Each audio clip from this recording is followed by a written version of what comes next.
The towering inferno for undisputed at 154 pounds. Hi, welcome to the channel. I'm Jake, and this is our 2 cents, where we talk everything boxing, and everybody's entitled to their own opinion. In today's video, we will be talking about Sebastian the Towering Inferno Fundora and his win over Tim Tszyu, and what his outlook looks like at 154 pounds. But before we do that, make sure you punch that like and subscribe button, and make sure you let me know and drop it below your 2 cents as we go throughout the video. So, Sebastian Fundora beats Tim Tszyu in the rematch last night, which is what I expected.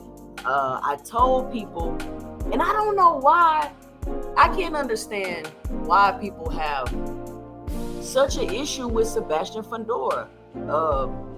I've been following Sebastian Fundora for a while. I think the first time I seen him was on the undercard of Earl Spence and Danny Garcia. We went to that fight, and I seen him on the undercard. I was at the fight, and I was like, wow, I'm going to keep my eyes on this guy. So I've been watching Fundora, watching him come up. I know a lot of people had issues with his style because he's so tall and big and he liked to fight on the inside.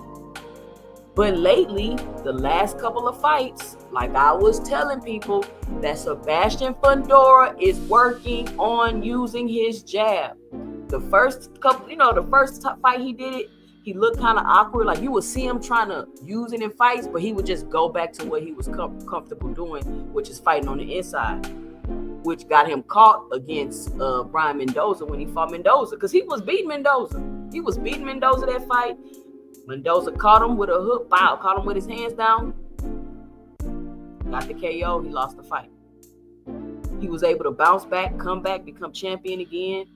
And his last couple of fights, you could visibly see that Sebastian Fundora is working on cutting off the ring and using that jab, and using that two and that uppercut when his opponents come in to try to get in close.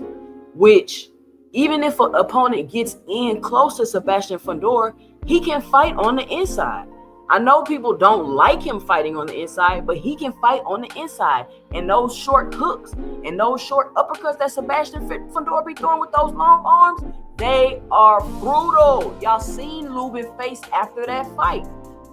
And so I've been saying about Sebastian Fundora, he is dangerous for anybody at 154 pounds. I don't care who you are, Bakram, Jermell Charlo, Terrence Crawford, I don't care, Jerron Boots, and I don't care who you are at 154 pounds. Sebastian Fundora is going to give you trouble.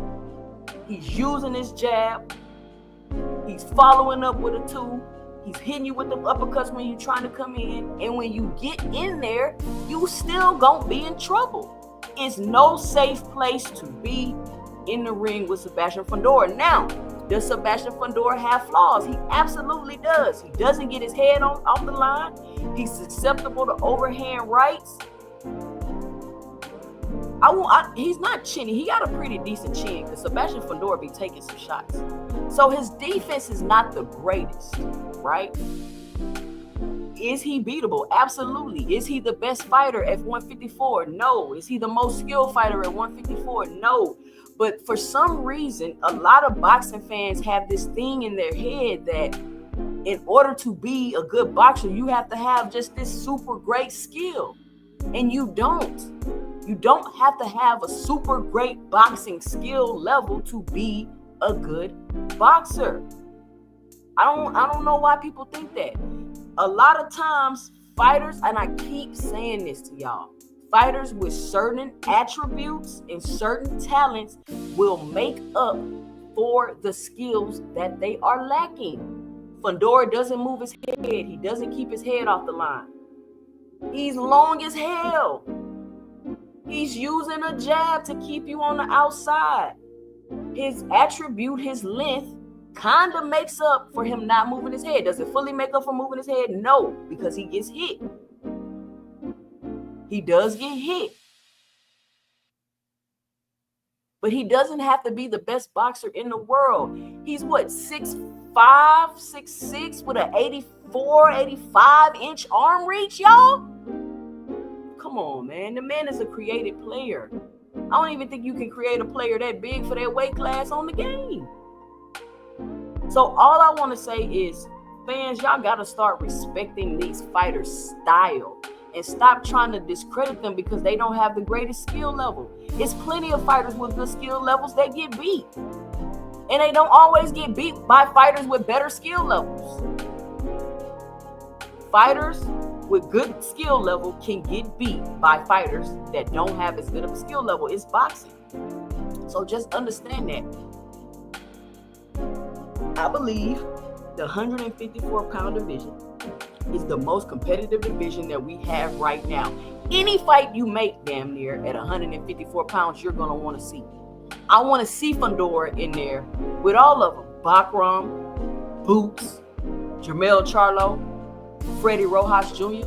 I want to see Fundora in the ring with all of them. And it's not like, you know, Fundora took that L against Mendoza. Nobody turned on him. Nobody said he was trash. Nobody said anything like that about Fundora. What did they say? He got caught. He don't keep his hands up. He got caught because he was arguably winning that fight before he got knocked out. And he was able to bounce back and get a championship. A lot of people thought Tim Tszyu was going to come and win the rematch. And for some reason, people kept saying Tim Tszyu was beating Fundora the last fight. And I'm like, guys, why do y'all keep saying that Tim Tszyu was beating Fundora? Didn't he get cut in the second round? How was Tim Tszyu doing Fundora so dirty when he got cut in the second round? So that wasn't even a true measurement of that fight. Tim Tszyu was a one-dimensional fighter. He wasn't a bad fighter. He was a one-dimensional fighter that I knew in the back of my mind, eventually he was going to run into a better boxer and he was going to get beat. I thought Jermell Charlo would have been the one to beat him. Because, I mean, I think Jermell Charlo would have boxed circles around Tim Tszyu.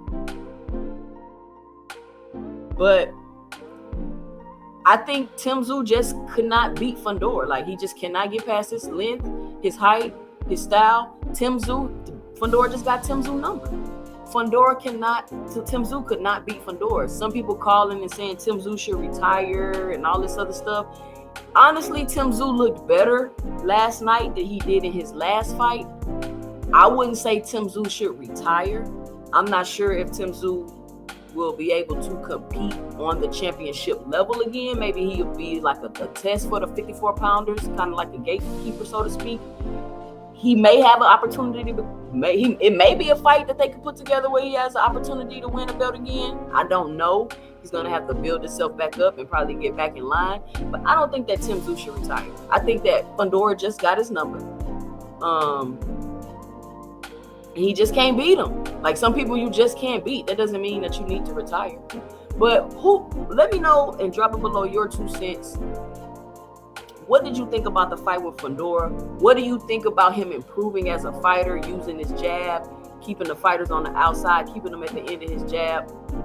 Of course, he needs to work on that defense. Just get a little bit. Fundora, just move your head a little bit. Like, you ain't even got to do the whole roll, do the whole slip. Just tilt your head to the side. You know what I'm saying? All you got to do is just tilt your head to the side, and they're going to miss. Or just lean your neck back like Ali used to do, and just get right outside their range when they throw that punch. That's all you got to do. So hopefully him and his team will go back to the drawing board. Congratulations to Fundora. I hope he makes an undisputed run. I think that'll be interesting to see. But the thing to me is Fundora be willing to drop belts. Like, forget it. Oh, you want me to do what? Nah, I ain't willing to do that. Forget it. I'll drop this belt. Which I don't have any problem with. If that's what he wants to do, that's what he wants to do. But it'll be great for him to go on an undisputed run. It'll be great to watch, and it'll definitely be some very, very competitive fights that'll be made. But let me know what you think by dropping your 2 cents below in the comments about Fundora and his fight with Tim Tszyu. What do you think about him working on that jab? Do you see him making a run for undisputed? By dropping your 2 cents below in the comments. Follow me on IG at 2 Cents Boxing, and follow me on X at 2 Cents 20. I'm Jay, and stay tuned for my 2 cents in the next video. And to keep the conversation going, click this video that's popping up on your screen and let me know and drop it below your 2 cents in that video also.